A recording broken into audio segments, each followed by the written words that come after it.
I will talk about the ways in which art, specifically the art of weaving, can be a form of translation.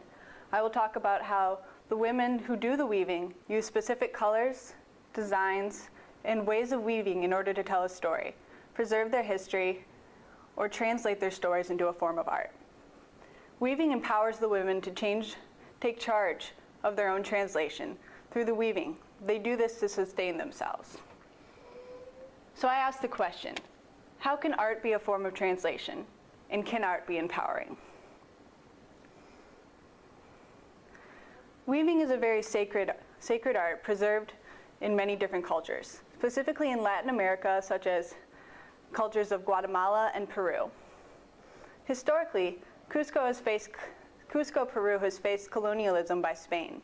The Spanish culture has altered the ways in which traditional Incans lived. The Incan people of Cusco were faced by invaders, multiple significant changes of rulers, and specifically, Tupac Yupanqui laid the foundation in 1941 for the layout of the city and the agricultural brilliance we see in the remnants of Machu Picchu today.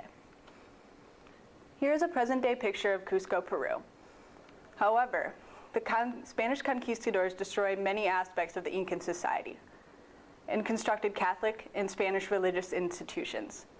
Many of the Incan centers were destroyed in the Spanish colonialization.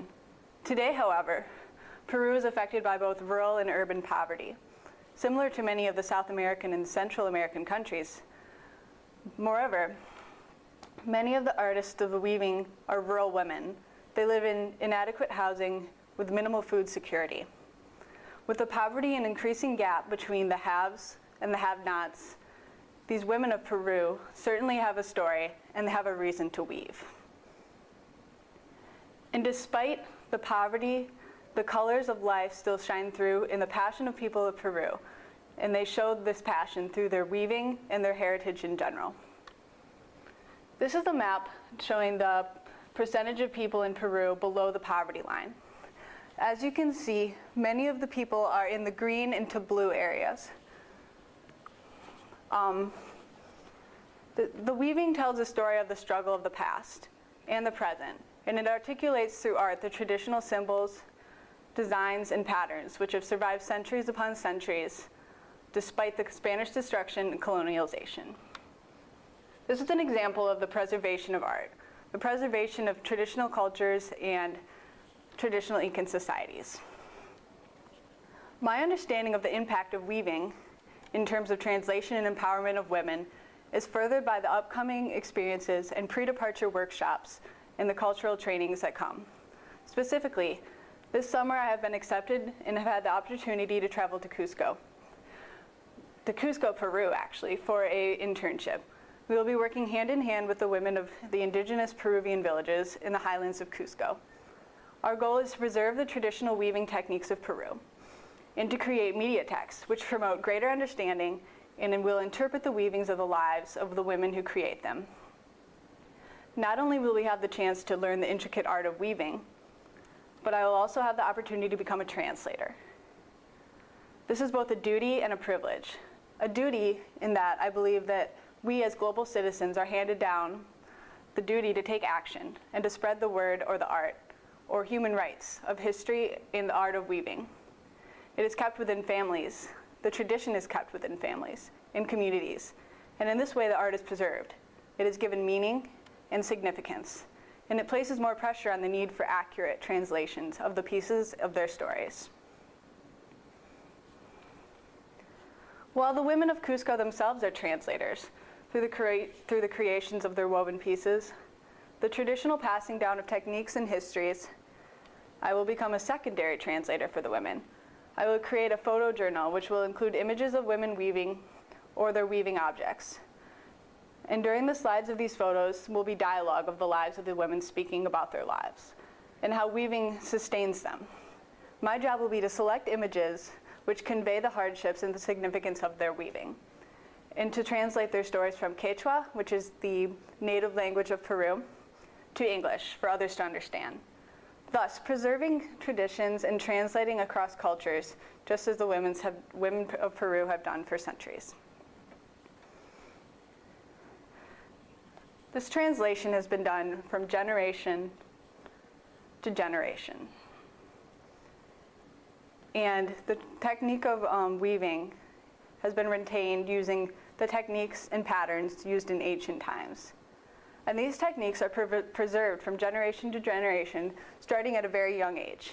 It is important to recognize how traditions and the tradition of weaving are a form of art, and a way of preserving history, a way of translating across generations the art of the past and the ways of the ancestors.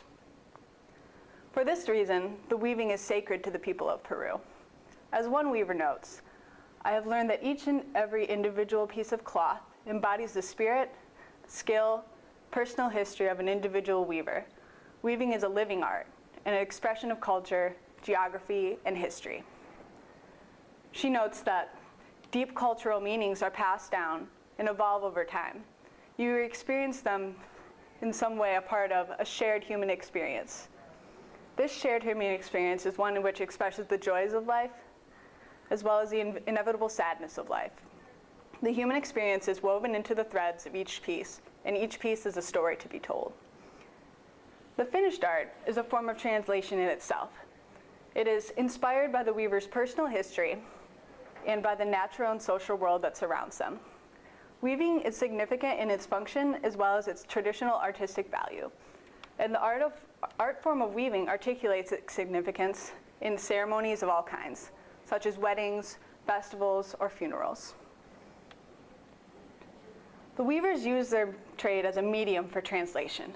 They use weaving as a technique to provide a representation of an object, an animal, an abstract concept, or an event. They create their art with translation in mind, and they convey a symbolic meaning. The weaving piece, in a way, is an individual story, a personal account, and a reflection of the weaver's emotion. Each piece tells a story, and as a whole, they represent a preserved tradition, the preserved art of weaving in Cusco. More specifically, as weaving is a way of empowering the poor and disadvantaged women of Peru. As noted in the recommended reading by Laurie Chamberlain, in Gender and the Metaphorics of Translation, she notes that the translation can be perceived as a woman, which is perceived to be submissive to the creator, which is assumed to be male. Translation can be assumed as the lesser of the two, whereas creation is superior. However, despite Chamberlain's description of the male privilege as exercised in family and political, the women of Peru have the power of history in their hands, the power of preservation despite colonialization, despite oppression, and despite inevitable hardships. Chamberlain notes the ways in which women can translate because it is a secondary activity. However, she claims that as scholars, we should learn to listen to the silent discourse of women as translators. And she calls attention to the resistance against the silencing of women as translators. We are called to listen to the power of art, the silent translation. Listen to the weavers, the translators, and allow art to speak to us about the stories of women of Peru.